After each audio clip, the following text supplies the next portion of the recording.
જય હિન્દ ફ્રેન્ડ્સ।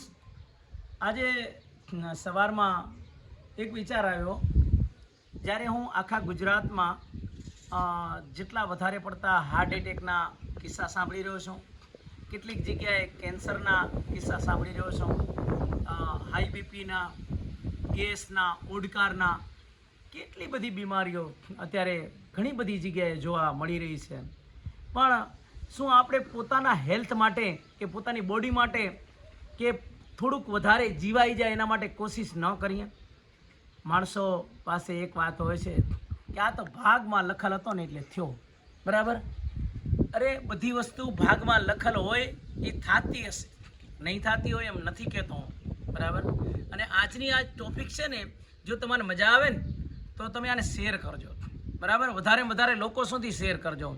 આજે હું મારી હાવ દેશી ભાષામાં વાત કરવાનો છું, બરાબર? મિત્રો, આ તમે જે બહારનું ખાવ છો ને, બરાબર, એ ખરેખર બહુ નુકસાનકારક છે। કેમ બનાવે છે કોણ, કયું એની અંદર પ્રોડક્ટ વાપરે છે, હા, કેવા માણસો બનાવે છે, કઈ રીતે બનાવે છે, એ તમે જોયું ક્યારે કોઈ જગ્યા ઉપર જઈને? એના પછી આજે તમે ચિપ્સ ખાવ છો, કંપની કોઈ પણ હોય, એ કેટલી નુકસાનકારક છે। તમારા છોકરાઓને તમે સીધા 20 રૂપિયા 50 રૂપિયા દઈ દો છો, 4-5 પડીકા લઈ આવે છે અને ખાય છે। હા, હાર્ટ એટેકનું મોટામાં મોટું તો પ્રમાણ આ છે, તમે હાથે કરીને હાર્ટ એટેકને આમંત્રણ દો છો, કારણ કે એ જે ચિપ્સ છે એની અંદર એ ટાઈપના ઓઇલ વાપરવામાં આવે છે, એની અંદર એ ટાઈપના કેમિકલ યુઝ કરવામાં આવે છે કે તમે સામે હાલીને રૂપિયા દઈ અને તમે કેન્સર અને હાર્ટ એટેક અને કોલેસ્ટ્રોલને તમે સામેથી વેલકમ કરો છો, એને હામૈયા કરો હોય એના, એમ કહી શકાય, સમજ્યા? તમારા છોરાને આટલા રૂપિયા દઈને। એટલા માટે મહેરબાની કરી અને આ બધું ખાવાનું બંધ કરો, ઘરના રોટલા ખાઓ, બરાબર?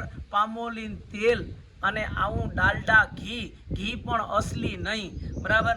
આ રીતનું ખાઈ, બરાબર, અને બીમાર થશો એના કરતાં ફૂડ સ્ટફ બદલો મારા ભાઈ। હું એમ નથી કહેતો કે તમે શું જમણવાર કરો છો, નથી કરતા। મહિના એકમાં તમે એવરેજ વાઇઝ તમે ગણતરી તો કરો કે તમે કેટલા દિવસ બહારનું ખાઓ છો।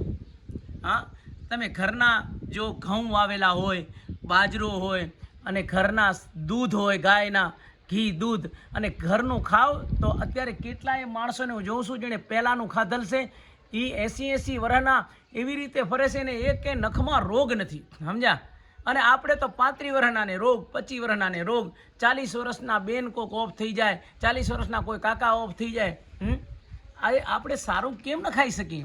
તમે માનો કે ન માનો, હું મસ્કત ને દુબઈમાં રહું છું, બરાબર, અને મેટ્રો સિટીમાં રહું છું, અને દુબઈ તો ઇન્ટરનેશનલ સિટી છે, તમને ખબર છે, બરાબર? હર વસ્તુ ત્યાં મળે છે। પણ માફ કરજો સાહેબ, હું લગભગ 12 મહિનામાં 2 થી 3 વખત માંડ હું બારે ખાવા ગયોઈશ।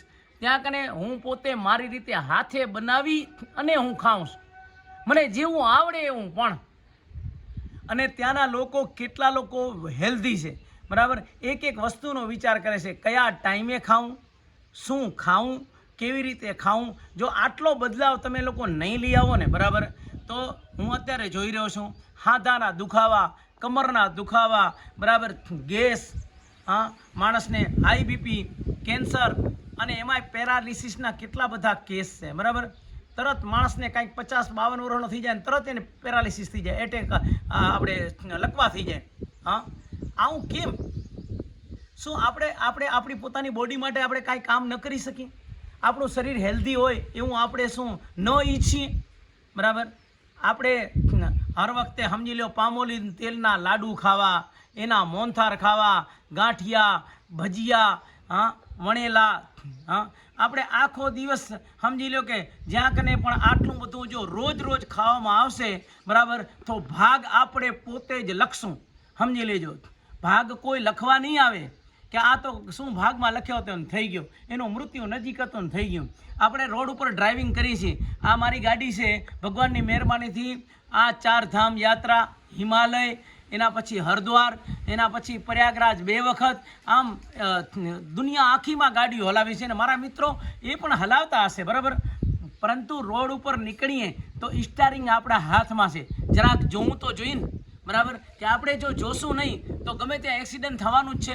એટલે આપણે જો ગાડીને આટલી કેરફુલ થઈને ડ્રાઈવ કરતા હોઈએ તો આપણા શરીરનું ડ્રાઈવ આપણે સારી રીતે ન કરવું જોઈએ. તમે જ વિચારો, જો આપણે આવા કચરા કોટ બરાબર છે આવા ખાશું બરાબર તો બીમાર નહીં પડીશું. પાણી તો આપણે ગાળીને જ પીવું જોઈએ, ગાળ્યા વગર પાણી કેમ પીવું જોઈએ આપણે, બરાબર.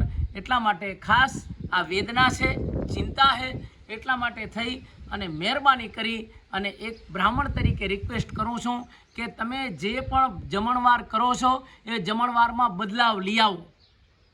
થોડુંક સાદું ખાવાનું રાખો ને, એમાં શું ફરક પડે છે, બરાબર.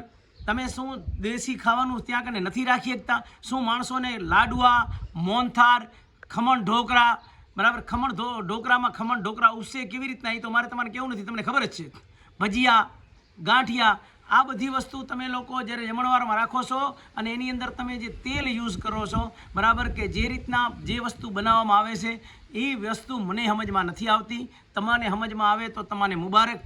પરંતુ જો ખરેખર આ 40 વર્ષ કે 50 વર્ષ માણસની મરવાની ઉંમર નથી, બરાબર.